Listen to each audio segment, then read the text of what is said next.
Assalamualaikum warahmatullahi wabarakatuh. Sampurasun nepangkeun wastapun Nabila Syafira Putri di kelas 10 DKV 2. Jadi di dieu abdi sareng rencangan bade ngalaksanakeun tugas bahasa Sunda wawancara.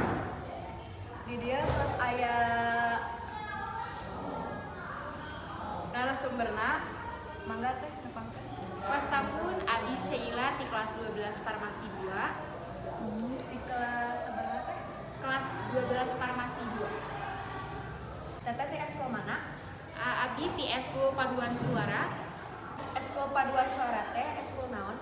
Eskul Ngelola Suara. Di mana eskul paduan suara dilaksanakeun? Eskul Paduan Suara dilaksanakeun di sakola di tempat-tempat anu kosong sapertos kelas. Waktu kumpulan eskulna dinten naon wae? Kalaresan eskul padus kempel saminggon 2 kali di hari Rabu sareng Jumat. Kunaon siswa-siswi teh kedah lebat eskul paduan suara? Kumargi tiasa nami wawasan sareng kegiatan di olah suara. Saha pupu ekskul? Naila Harwila sareng Abi wakil ketua Sheila.